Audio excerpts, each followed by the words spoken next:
What's up, everyone? Welcome to our review of The Mandalorian, Episode 4. You can find us on Spotify, Apple Podcasts, Anchor, and YouTube. And just a spoiler warning for everyone, it's going to be that kind of content, spoiler content. So this is your friendly warning to get out of here, go away. So if you want to remain spoiler-free about the episode, as our review will get into all those details. So John, tell me a little bit about the episode. Yeah, so you could definitely tell that this whole episode was heavily influenced by movies like Seven Samurai, Magnificent Seven, that very classic hero tale from, or basically where a hero goes into this isolated town, cut off from society. He's just looking for some seclusion, some like basically just a getaway. Maybe he's got people chasing him, and the town suddenly comes under this attack from an outside threat that they can't handle themselves. They're just not equipped to deal with the kind of the level of threat that entity brings in, and it's only because of the hero that they're able to get through it and fight off these new things. So it was definitely a rehash of a very well-known tale, and in that respect, it was kind of I didn't really expect it from something that had just come off of such a strong episode. I did enjoy the story itself, but I was definitely looking for maybe a little bit more, just out of the midway point of the series. Yeah, I would agree. I expected more of a more compelling episode for the story. This kind of felt like a filler episode for me. I do admit, like, as far as the battle, the way it's shot was really cool. Being shot at night, which is difficult, also really cool. And I do love that they did fight against an ATST. However, it just, with the whole conflict just coming into there, I just didn't see it as propelling the idea of Baby Yoda. But we did get some nice exposition about Mandalorian culture, which was cool. So overall, with the summary of the plot, it didn't grab me like episode 3, and I agree with you that after such a cool ending to the last one, this kind of felt like a, not a letdown, but kind of a taking a different tone and turn. Yeah, and we were kind of talking about this before we started here, but I do hope that they use a lot of themes and exposition from this episode in later episodes. So maybe something for maybe Omera, the woman that he was talking with in the encampment, maybe she comes back in and is taken captive. Is something that he has to go rescue. Maybe Cara Dune's going to come in and play a larger role in the series later down the road. I mean, I hope that we get bigger payoffs from this type of episode. Yeah, and I don't think we'll see the local populace. I don't think we'll see the Clatoonians anymore. But I did really like the introduction with the new characters, with Omera, Cara Dune, and that populace. I really did love Cara Dune's character, and knowing that she was a former shock trooper of the rebellion. Yeah, and she was like her character, the way she presented herself. It was I really enjoyed her reflection of the Mandalorian, where she doesn't need a helmet or anything like that. We just got to see a pretty badass character do what she does best. Yeah, it seemed like the way that she held herself and just her as a character seemed to mesh very well with the Mandalorian and what he brought to the table. Yeah, the Omera character I was fine with, but I wasn't really intrigued by this slight romance option. It felt like if you're like playing a video game, it's like, you have this romance option. Would you like to talk to them this way? It's just I wasn't too much into it. I know this is a theme in some of these movies that play that, where the outsider comes in and there's this widow. You know, I've seen it in The Last Samurai, but usually there's a reluctance at first when they make it to the community. She was just open arms, like, yeah, you're gonna help us so much. You want to take off that helmet and show me more of that pretty face, big boy. It just felt not. It didn't feel very like real. It felt very much forced. Well, it felt like they took what could have been an entire movie worth of plot and just condensed it down into about 40 minutes. Because I mean, like I said, like we've seen plenty of movies where this type of story plays out, and even like the training montage felt super condensed. You're right, Yeah. the romance developments felt super condensed. The meeting of Cara Dune, he noticed her out of an entire crowd of people, and didn't there wasn't any like reluctancy to start trying to figure out who she was. It was just immediate. She's a threat. I need to find her. Where'd she go? Oh, here she is. It just, like I said, it felt like it felt like it should have been an entire feature length movie, and it ended up being about 40 minutes worth of exposition, and it just felt so condensed and sped up. And I understand the stakes of it all, but at the same time it felt forced in a way. We're very in agreement with that. With the O'Mara character, I felt like you could still have the romance option if you started it now and then there was a payoff later in the series. That would be better. It would be better developed that long. I mean, that's why you have a TV show anyways, is because you can develop characters better than in a movie. So I think that was a missed opportunity. But anyways, this episode was directed by the Bryce Dallas Howard. Yeah. She's got a lot. She does a lot of stuff. When I saw that she directed it, I was just like, oh. I was surprised, and I think you were skeptical. And I thought, as an episode, the way it was directed, I thought the direction was fine. I had no major gripes with it. It's not like she wrote the episode or did any of that stuff. So I thought she did a pretty good job of getting the right shots. Yeah, the action scenes were all great. Like you said, the directing at night felt real. Honestly, it felt a little bit better than what they did in Game of Thrones at that middle of the night kind of fight scene. Oh, Lord, yeah. Where, yeah, like you knew where everything was. You were very aware of the action, of the stakes. Nothing took you really by surprise or just came out of nowhere.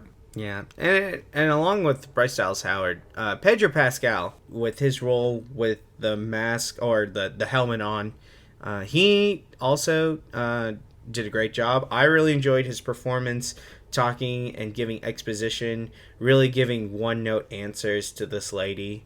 She's like, the kid being like, "Can I feed him?" And he's like, "Sure." Yeah, and it's just he still, despite being in the community. Ugh, can't speak. He still acts the way he is. He doesn't relax. And even Cara Dune's character calls him on his BS, like, why don't you hang out? Why don't you relax, Take off that helmet. Is it really a big deal? And he still clings on to his religion. Mm-hmm. So I really love how they make his character maintain it. He doesn't really have a change in his arc here, except that he wants Baby Yoda to have a wonderful life. So I think Pedro Pascal does a fantastic job acting in this and keeps true to the character. So good writing on that. Yeah, and especially with the romance connection they were trying to develop, it could have been, especially for somebody who can't show any facial emotions or any kind of nuance in that regard, for him to be able to give the performance just with his voice and hardly even moving his whole body. I felt like it was very compelling. It was very relatable. Like you knew exactly what he was trying to say. And I continue to be impressed with his performance in this series. It was very interesting, that ending with the bounty hunter who is going to snipe Baby Yoda. This part, I've seen some people complain about it, but online, but I'm more on the side of I really liked it. Because it was something I wasn't expecting, that there would be someone to try and be a sniper, and I liked Cara Dune's character saving the day at the end. I really did enjoy that. It was just a very vulnerable moment for the Mandalorian, and we don't really get to see that a lot, and see how he fought it, and how he was like, get down, or everyone get out of the way, after the shot was taken. No one got hurt except for the bounty hunter, but it was just a nice way to bring him back to reality. I did enjoy that aspect of it, but it was one of those weird things where I'm thinking, didn't we already explain this in the last episode that there's a tracker on Baby Yoda? Yeah, it was definitely a plot device to get the story moving back in the direction it needed to, because otherwise he would have just left the child there on the planet. He would have just gone off on his own, and if he had left a day or two earlier, then that kid would have been dead. and he would never have even known about it. Yeah, very much, very definitely. There's nothing he could help about that, which is unfortunate. So overall, as the episode, it kind of feels like we said earlier that it's filler. Really wish it could have been more connected to the journey. What did you think about the episode itself as a standalone? I mean, as a standalone, okay. So if this had shown before episode 3, I feel like I would have been more impressed with it. But now that we know the stakes, we know the degree to which he's being hunted, I almost would have been more happy with the episode if at the end it wasn't just one bounty hunter that came in. If maybe we got introduced to the Moff that was going to be, I think, could be introduced in the next couple episodes. Moff Gideon, thank you. Yeah, so if we had been introduced to Moff Gideon at the very end and he was the one behind more of the bounty hunters, or if we had seen the stakes being raised in a much more severe way, I feel like it would have tied in better. But it felt like after such a large battle, after such large stakes from the last episode, the whole episode toned down quite a bit, and it's going to be interesting to see how they progress from this point forward. Yeah, it should have been real nice to have that Marvel moment where it's like, I'll do it myself, when Thanos gets the Infinity Gauntlet. It kind of felt like, to feel like that with Moff Gideon would have been really cool, and really an element to grab the audience back and be like, all right, we had fun with this little filler episode, now we're getting back to the things at hand. That would have been a nice switch of pace. But I will say, about this standalone episode, I really loved the way it was shot. I really loved the element. I love how we're on a different planet right now. That felt great, to be away from these desert planets, the rocky, kind of dirt looking planet that the Mando with the Bounty Hunters Guild, and away from where the Ugnaught was with the Sandcrawler. This felt more Star Wars, where George Lucas says we need to go to new places and stuff. I really loved that, and that they were doing krill fishing, but they had the R2 units in the background. It's like a village that's just backwater, and doesn't have a lot of stuff. Things are made with wicker baskets. I just very much enjoyed this aesthetic to that degree of how big this galaxy is. Some great world building. I enjoyed that part of it very much. The setting was great. Definitely. The other major takeaway I've had from it is, and we've mentioned this a little bit, but the religious aspect of the Mandalorian culture that they're trying to introduce in this, which to me it seemed like they were confirming that Pedro Pascal is not playing an actual Mandalorian, that he was just taken under by a Mandalorian clan, and with the flashbacks that we've continued to see, it doesn't seem like it's any kind of Mandalorian society, at least from what we've been able to see so far. And then compared to the Mandalorians we've seen in other Star Wars content, like Rebels, like the Clone Wars, where we've seen them take their helmets off without any kind of repercussions, it seems like this may be more of a religious extremist kind of clan, like an offshoot of the Mandalorians. So in that way, it's kind of interesting to see how even within one type of culture, there's all these different offshoots that you may be introduced to in various ways. Yeah, I do hope they do more explanation on that, because it does kind of mess with the consistency, and that's a big problem that Star Wars has, is consistency among its stories, like with the extended universe or the EU or anything like that, or what do they call it, Legends? Yeah. Also, just in general, like with what Ryan Johnson did, he wanted to do something new. There's a lot of stuff that doesn't line up.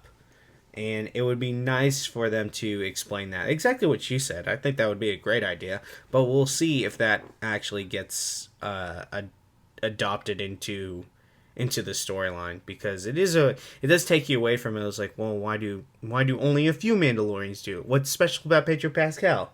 Is he just trying to be cool? Is he making it up? It'd be funny if he was making it up, but they won't do that. Yeah, generally that is, I feel like, a big problem when you go to between the video games, between the books, comics, and movies.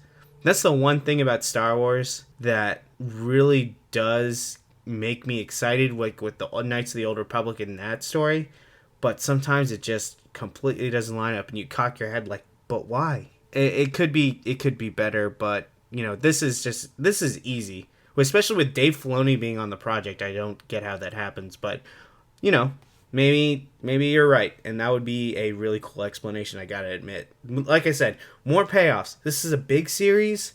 You know, they could explain more stuff down the line that makes sense. So there is still hope. There's always hope. Absolutely. No, I'm very curious to see, especially how the following episodes continue to escalate. I mean, they still haven't introduced half the characters that they've been teasing from the beginning. It seems like it's not going to be necessarily completely paid off in season 1, but that, especially because they're already developed in season 2, that things that will be introduced to in probably this more of an expositional season will continue to be delved into in season 2. And I mean, it's definitely raising a lot of questions for me, and it has my curiosity. It does. Yeah, I'm still gonna watch it. It just hasn't. This last episode, at the way it ended, didn't grab me as much as the rest. We're back where we began with episode 3, so kind of a detour, except for getting to meet Cara Dune, who was cool. Oh, yeah. And maybe we're getting introduced to the sickest thing in the episode, the ATSD. I don't know. The ATSD was kind of cool, the way they painted it and stuff, but as far as the ATSD being in the episode, and they'd be like, oh my gosh, I've seen it take out platoons, and these backwater people take it out. It felt very, in reality, it felt very downplayed when they fought it. Yeah, I mean, it seemed like a comparable threat to what they were able to handle. I mean, it was definitely something that they could overcome, obviously, but not so great that it was just going to come in and be like an ex machina and just wipe out that whole civilization. And I mean, I'm sure we'll see greater threats as the series goes on. What I do hope is that we get more ATSDs down the line, so that, you know, it's not like about like, oh, one ATSD is really that dangerous. Because in all honesty, we've seen Ewoks take down ATSDs, so unless they get like 4 or 5 of them bad boys up in future episodes, you know, this one was kind of lame. Yeah, they definitely had to consider their environment they were in, and that they weren't able to just, you know, pull the Luke Skywalker move and just wrap rope around its legs and knock it over. They were definitely utilizing their environment to the best that they could. And, I mean, yeah, even just one more ATST would have probably incapacitated everybody. Yeah, that would be cool if there was more than one. And I had a friend send me a picture of, like, the toys, the merchandise, and there's an ATST little, like, toy, and it looked like one of the legs was red, or both the legs were red, and in my head I was expecting like a C-3PO moment, like, oh, I bet you didn't notice this ATST because its legs were red. But I digress. So do you have any more thoughts on the episode to close out? No, I mean, I think I'm pretty well content with what we got, and definitely curious to see how it's going to continue from here. Yeah, I'm content with this episode. The story didn't really move, which I'm a little disappointed since it's a television series and not like a giant show, like a filler episodes and all that stuff. Kind of felt a little out of place, but overall, I was content with this episode, and I think Bryce Dallas Howard did a good job with the cinematography and directing it. So, all right, everyone, that is our review of The Mandalorian episode 4. Tune in next week where we do episode 5, and then also please check out our podcast that we do every week, and we will see you next time.